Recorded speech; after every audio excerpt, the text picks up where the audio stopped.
Տերը օրհնի սիրելի եղբայրներ, քույրեր, Աստված օրհնի բոլորիս, որ եկել ենք, որ կարողացել ենք ստեղծել այդ հնարավորությունը, ճիշտ է, եղանակները երբ որ փոխվում են մի քիչ ֆիզիկապես հաճելի չի լինում մեզ, անհարմար է լինում, որոշակի ցուրտ է լինում, դժվար է լինում, բայց Աստված տեսնում է, Աստված գնահատում է եւ Տերը ուզում է մեզ հետ հանդիպել կրկին անգամ ոչ թե պարզապես, որ ինչ-որ բան նոր լսենք, ինչ-որ բանի մասին, որի մասին չէինք լսել, չգիտեինք, այսօր լսենք, պարզապես դա այլ հակառակը, որ Տերը ուզում է մեզ հետ հանդիպել, մեր ներսը ուրախություն բերել, մեր ներսը մխիթարություն բերել, մեր ներսը վերջապես կյանք բերել, որովհետև Տեր Հիսուսը ասեց, որ ես եկա, որ դուք կյանք ունենաք եւ ավելին ունենաք, սիրելի եղբայրներ, քույրեր։ Հիմա ամեն մեկս ինչ վիճակի մեջ որ եկել ենք, Աստված տեսնում է այդ վիճակը, տեսնում է մեր ներսի մտքերը, մեր ներսի պատերազմները, մեր ներաշխարհը, ամբողջը երկնքին հայտնի է եւ չկա ծածուկ մի բան, որ Տերը չտեսնի։ Մենք կարող ենք կարծենք կամ մտածենք, որ ես իմ տեղում նստած եմ հետևի շարքերում կամ արխիվում կամ որտեղ որ նստած եմ, Աստված ինձ չի տեսնում, բայց Աստված տեսնում է բոլորիս։ Աստված տեսնում է, քննում է մեր սրտերը, գիտի մեր ապրած կյանքը, գիտի մեր ամեն օրը, ամեն ժամը, գիտի մեր ամեն ինչը, սիրելի եղբայրներ, քույրեր, եւ ինչպես 139 Սաղմոսի մեջ է գրված, ասում է, գիտի իմ նստելս ու ելնելս, իմ ծնված օրվանից, սիրելի եղբայրներ, քույրեր, եւ ես ասում եմ նրա համար, որ եթե մենք կարծում ենք, որ այն ինչը որ մեր ներսում կատարվում է պատահական է, դա պատահական չի։ Թող Տերը օրհնի սիրելի եղբայրներ, քույրեր, ես մի կարճ ուզում եմ այդպես ընդհանուր բնույթի հորդորական խոսքեր ասել եւ նորից պետքա աղոթքի կանգնենք։ Տերը օրհնի, մենք, ինչպես արդեն նշեցի, տարբեր իրավիճակներով եկել ենք այստեղ, տարբեր ներսի հոգեվոր վիճակով, հոգեվոր ապրումներով, մեկս միգուցե ուրախ է, մեկս միգուցե տխուր է, մեկս միգուցե պատերազմի մեջ է, պայքարի մեջ է, մեկս միգուցե փնտրտուքների մեջ է հոգևոր կյանքում, տարբեր իրավիճակներում, Աստված ամեն մեկիս խոսք ունի ասելու, սիրելի եղբայրներ, քույրեր, ամեն մեկիս սրտի հետ խոսալու խոսք ունի եւ իր խոսքը կոնկրետ վերաբերվում է մեր վիճակին։ Դա վերացական չի, դա պայմանական չի, դա ինչ-որ պարզապես մտքեր չի, այլ կոնկրետ վերաբերվում է մեր վիճակին, սիրելի եղբայրներ, քույրեր, եւ Տերը ամեն մեկիս իր խոսքի միջոցով խոսում է, ամեն մեկիս հետ։ Եվ թող Տերը օգնի, որ միայն թե մեր ականջները պատրաստ լինեն լսելու, մեր սրտերը պատրաստ լինեն ընդունելու Տիրոջ խոսքը, որ մենք գնանք առաջ, սիրելի եղբայրներ, քույրեր։ Եվ ես որպես սկզբի խոսք ուզում եմ մեզ համար կարդալ, բոլորիս համար մեզ շատ հայտնի ծանոթ առաջին Սաղմոսը, ինչքան անգամներ ենք կարդացել եւ ինչքան անգամներ ենք լսել այս խոսքերը։ Երանելի այն մարդը, որ ամբարիշների խորհրդին մեջ չի քայլեր, ու մեղավորների ճամփուն մեջ չի կենար, ու ծաղր անողներու նստած տեղը չի նստեր, հապա անոր հաճությունը Աստծո օրենքի մեջ է, եւ ցերեկ ու գիշեր անոր օրենքի վրա կմտածե։ Անիկա ջուրի ճամփաները տնկված ծաղի պես պիտի ելա, որ իր ժամանակին իր պտուղը պիտի տա, ու անոր տերևը պիտի չթափվի, եւ ինչ բան որ անե պիտի հաջողվի։ Այսպես չեն ամբարիշները, հապա մղեղի պես, որ հովը կցրե։ Ասոր համար ամբարիշները դատաստանի մեջ պիտի չկրնան կենալ, ոչ ալ մեղավորները արդարներու ժողովի մեջ, վասնզի Տերը կճանչնա արդարներուն ճամփան, բայց ամբարիշներու ճամփան պիտի կորսվի, ամեն։ Թող Տերը օրհնի սիրելի եղբայրներ, քույրեր, այստեղ շատ գեղեցիկ կերպով նկարագրվում է երկու իրավիճակ, երանելի իրավիճակ եւ այն իրավիճակը, որը որ լինելու է ամբարիշների հետ, ովքեր որ Աստծո հետ չեն հաշտվում։ Թող Տերը օգնի, այստեղ շատ խորը բաներ կա, որի մասին մենք կարող ենք նայել, խոսալ։ Ես մի համարի վրա եմ ուզում շեշտը դնել, որ Սուրբ Գիրքը ասում է, որ հապա անոր հաճությունը Աստծո օրենքին մեջ է։ Աստծո օրենքին մեջ է անոր հաճությունը։ Եվ մենք շատ անգամ ենք, չէ, ինքներս մեզ համար որոշել, որ վաղվանից ես սկսում եմ ապաշխարել։ Վաղվանից որոշում ենք կայացրել, որ վաղվանից ես սկսում եմ ավելի լավ հոգևոր կյանքով ապրել, ավելի շատ Սուրբ Գիրք կարդալ, ավելի շատ միգուցե աղոթ կանել, ավելի շատ նվիրվել, ավելի շատ Տիրոջ խոսքի մեջ կամ Տիրոջ տան մեջ նվիրվել, եւ շատ անգամներ դա չի ստացվել մեր կյանքում։ Շատ անգամներ դա քանդվել է, այդ իրավիճակը փլուզվել է, մենք չենք կարողացել կարծես մեր տված խոստումը կամ մեր ընդունած որոշումը պահել, չենք կարողացել, չի ստացվել եւ չենք կարողացել գնալ առաջ։ Եվ սա հնարավոր է տեղի ունեցած լինի բոլորիս հետ եւ հնարավոր է անգամ տեղի ունեցած լինի մի քանի անգամ, ոչ թե մի անգամ։ Եվ շատ անգամ լինում է, որ մենք հիասթափվում ենք որոշակի առումով եւ մտածում ենք, որ միգուցե հոգեվոր կյանքը չի ստացվում իմ մոտ, հոգեվոր կյանքը ինձ համար դա դժվար ճանապարհ է, հոգեվոր կյանքը ես չեմ կարողանա ապրել, դա ինձ համար չի կարծես իմ ուժերից վեր է։ Եվ այդ հիասթափությունը բերում է նրան, որ մենք սկսում ենք սառել, սկսում ենք Տիրոջ նկատմամբ սառել, մեր հոգևոր կյանքի նկատմամբ սառել, եւ հոգևոր կյանքը սկսում է դանդաղել եւ շատ դեպքերում կանգ առնում եւ չի գնում առաջ։ Մեր հարաբերությունը եւ Աստծո այդ հաղորդակցությունը կարծես դադարում է, ու մենք չենք իմանում ինչ անել, որովհետև երբ որ հետ ենք նայում, տեսնում ենք մեր պարտությունները, տեսնում ենք անհաջողությունները հոգևոր կյանքի եւ դժվարանում ենք գնալ առաջ, սիրելի եղբայրներ, քույրեր։ Թող Տերը օգնի, ինչպես Տեր Հիսուսը Հովաննես ավետարանի 8-րդ գլխի 32-րդ խոսքում ասում է, որ ճշմարտությունը պիտի իմանաք եւ այդ ճշմարտությունը ձեզ պիտի ազատի, որ մենք ճշմարտությունը իմանանք, սիրելի եղբայրներ, քույրեր, ամբողջ ճշմարտությունը, ոչ թե կիսատ, ոչ թե մասամբ, ոչ թե մի մասը, այլ ամբողջ ճշմարտությունը, որովհետև շատ բաներ գիտությունը չիմանալու պատճառով մեզ հետ են գցում, շատ տեղերում, շատ իրավիճակներում մենք չենք կարողանում գնալ առաջ։ Եվ այդ համարը, երբ որ Տեր Հիսուսը ասեց, ուզում եմ կարդալ, եւ ճշմարտությունը պիտի գիտնաք, ու այն ճշմարտությունը ձեզ պիտի ազատի։ Եվ այդ ճշմարտությունը, սիրելի եղբայրներ, քույրեր, ցանկացած ժամանակ, երբ որ մենք իմանում ենք, այստեղ նստած դահլիճում, մեր տանը Սուրբ Գիրք կարդալիս,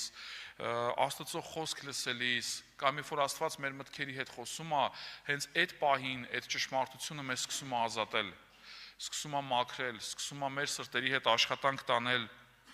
եւ մեր հոգու աշխարհում փոփոխություն կատարել, սիրելի եղբայրներ, քույրեր։ Թող Տերը օգնի, ինչ ճշմարտության մասին է խոսքը եւ ինչ ճշմարտություն, որ ճշմարտությունն է ինձ ազատելու կամ ինչի մասին է այդ ճշմարտությունը։ Մենք գիտենք, որ ամբողջ Սուրբ Գիրքը դա ճշմարտություն է, ամբողջ Սուրբ Գիրքը դա ճշմարտություն է, բայց եթե հիշենք այն օրինակները, երբ որ հակառակորդը սատանան օգտագործելով Աստծո խոսքը անգամ Տեր Հիսուսի փորձության ժամանակ, երբ որ հիշում եք անապատում 40 օր հաց չուտելուց հետո հակառակորդը մոտեցավ Տեր Հիսուսին եւ ինչ ասեց. Եթե դու Աստծո որդին ես, ասա այս քարերին թող հաց դառնան։ Շատ անգամ հակառակորդը մեզ նույն մտքերով եւ խոսքերով մոտենում է, սիրելի եղբայրներ, քույրեր, բա դու Աստծո որդի ես, բա դու Տիրոջն ես հավատում, բա ինչի՞ է քո կյանքում այսպիսի անհաջողություններ, ինչի՞ է քո մոտ այսպիսի վիճակ, ինչի՞ է քո մոտ վերջապես դադարել Աստծո ոնց որ գործը կամ աճը կանգնելը կամ եւ այլ շատ մտքեր, տարբեր իրավիճակների մեջ մենք կարող ենք գտնվել, թե նյութական մեր իրավիճակները, թե հոգեվոր իրավիճակները եւ հակառակորդը կարող է մոտենալ եւ ասել, բա ուր է քո Աստվածդ։ Հիշում եք 42 Սաղմոսի մեջ ասում էր Ասափը, որ ինչու որ ինյան ասում են, ուր է քո Աստվածդ։ Հիմա հակառակորդը կարող է մոտիկանա ու ասի, եթե դու Աստծո որդին ես, ինչի՞ ես քարերը հաց չեն դառնում քո կյանքում, ինչի դու անընդհատ անդադար ես իրավիճակների մեջ ես, ինչի ունես խնդիրներ, եւ հետագայում կարող է խոսալ նորից Աստծո խոսքով, չէ, գրված է, այսինքն անգամ ճշմարտությունը, որի մասին որ մենք խոսացինք, որ Աստծո խոսքը ճշմարտություն է, բերվի ոչ այն կողմից եւ տեսանկյունից, որ կողմից եւ տեսանկյունից, որ Աստված ի նկատի է ունեցել եւ ուզեցել է, որ մենք իմանանք։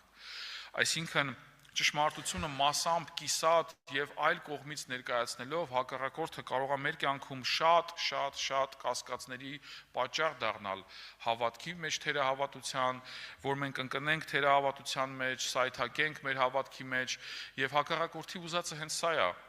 Եվ եթե կհիշեք Պետրոսի համար, որ Տեր Հիսուսը ասեց, ինչ էր ասում, երբ որ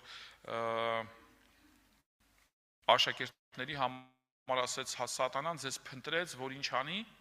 ձեր հավատքը խարբալի։ Հավատքը ինչի նկատմամբ, սիրելի եղբայրներ, քույրեր։ Ինչի նկատմամբ, Աստծո խոսքի նկատմամբ, ճշմարտության նկատմամբ, որ մարդը չկարողանա տեսնել այդ ճշմարտությունը իր կյանքում, հավատալ այդ ճշմարտությանը։ Հիմա ճշմարտությունը քեզ չի ասում, որ եթե դու սայթակել ես, ուրեմն դու դատապարտված ես։ Ճշմարտությունը քեզ չի ասում, որ եթե քո մոտ ինչ որ մի բան չի ստացվել, ուրեմն այսօր դատաստանի օր է։ Հապա ճշմարտությունը ինչ է ասում։ Ճշմարտությունը քեզ ասում է, որ այսօր է ընդունելու ժամանակը, այսօր է փրկության օրը, եւ այսօր փրկության օր է, ոչ թե դատապարտության։ Եվ ճշմարտությունը չի ասում ինձ, որ եթե ես անապատում եմ, ուրեմն Աստված ինձ թողել է։ Ճշմարտությունը այդպեսի բան չի ասում։ Հապա հակառակը ճշմարտությունը ինձ ասում է, որ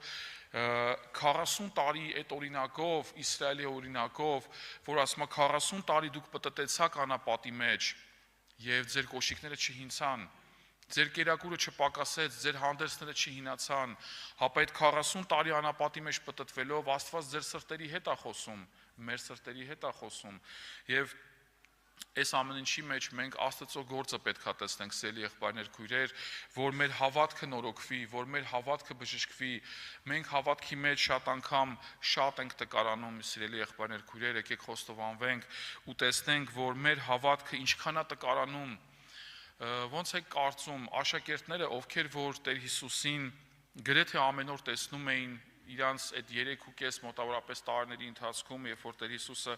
երկրի վրա էր ծառայություն էր անում եւ արդեն իր այդ ընթացքի մեջ էր հոգեվոր, աշակերտները Տեր Հիսուսի հետ էին գրեթե ամեն օր։ Գրեթե ամեն օր իրանք տեսնում էին հրաշքներ։ Գրեթե ամեն օր իրանք տեսնում էին բժշկություններ, ինչ որ հրաշքներ տարբեր ձևի, ծովի ալեկոծության հանդարտվել, տեսնում էին կերակուրի շատանալ, ինչպես եղբայրը արդեն կարդաց սկզբից, շատ բաներ տեսնում էին, բայց ամեն անգամ իրանց մոտ ինչ էր, թերահավատություն, անհավատություն, չէ, իրանք չէին կարողանում հավատալ, չէին կարողանում տեսնել, չէին կարողանում հասկանալ Տեր Հիսուսին։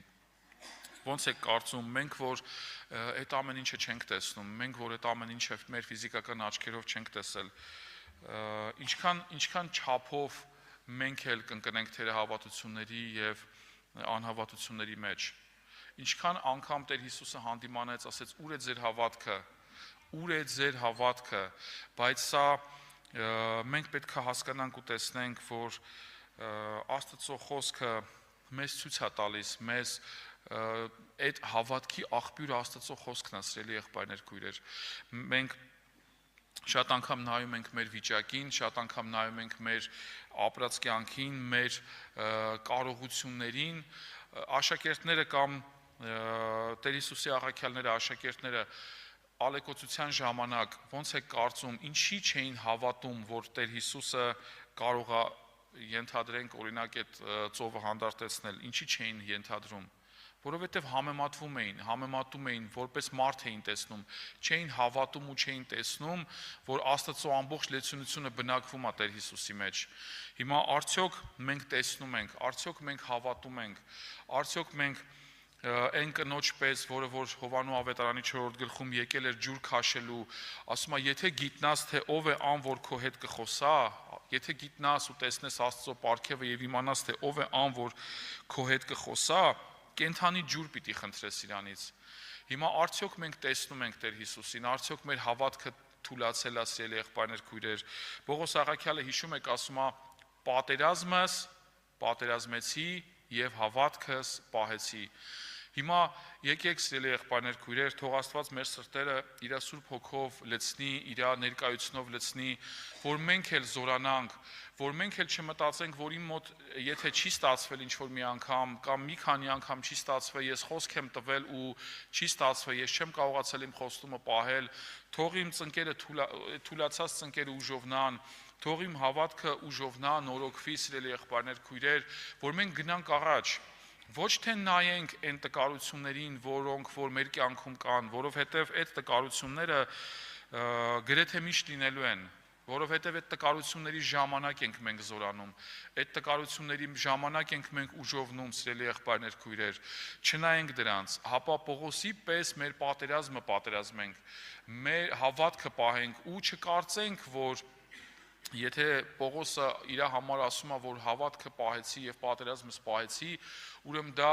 Պողոսի եւ Պողոսի հոգեվոր վիճակի նման մարդիկ կարող են դա անել։ Ոչ, դա բոլորս կարող ենք, սիրելի եղբայրներ, քույրեր։ Եվ եթե գրված է Եփեսացիների մեջ, որ Քրիստոսի լման հասակին հասնելու մասին, հիշում եք այդ հատվածը ուզում եմ կարդալ Եփեսացիների 4-րդ գլուխ, չէ՞։ 10-րդ խոսքից, Եփեսացիների 4-րդ գլուխ 10-րդ խոսքից, ան որ իջավ նույն ինքն է, որ բոլոր երկինքներեն վեր ելավ, որպեսզի ամեն բան լեցնե, եւ ինք մեկ քանին տվավաղաքյալները լալու, մեկ քանին մարգարեներ, մեկ քանին ավետարանիչներ, մեկ քանին հովիվներ ու վարդապետներ, սուրբերու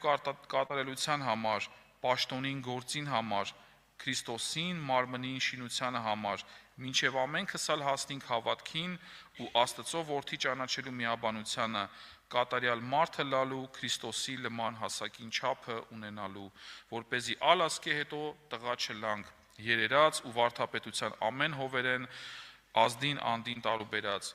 մարդկանց խաբեությունով շարունակումը կարող ենք կարդալ։ Մեր Տերը Աստված է, սիրելի եղբայրներ, քույրեր, ձեր Տերը Աստված է, քո եւ իմ Տերը Աստված է, ինքն է մեզ առաջ տանում, ինքն է մեզ գրկած տանում, մենք կարծում ենք, թե մենք ենք գնում, մենք կարծում ենք, թե մենք ենք անում, մենք կարծում ենք, թե որ խոս տվեցինք կարող ենք պահել, ոչ, սիրելի եղբայրներ, քույրեր, Տերն է ներգործողը, Տերն է մեր կյանքում անողը,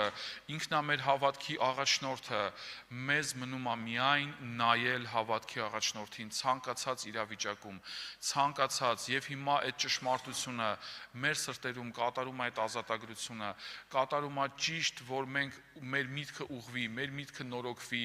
այն ինչը որ մենք սխալ ենք կարծել, այն ինչը որ մենք սխալ ենք մտածել, որի պատճառով որ մենք չենք կարողացել գնալ հոգեվոր կյանքում առաջ, Աստված այսօր այդ նորոգությունն է կատարում մեր ներսում, որ մենք նորոգվենք, որ մենք ուղղվենք, որ մեր սրտերը շտկվեն, որ մենք ուրախանանք Տիրոջ ներկայությունով եւ ամեն օր իր ներկայությունով ապրենք եւ լցվենք իր լելությունով, ամեն։ Կանք աղոթքով Տիրոջ առաջ։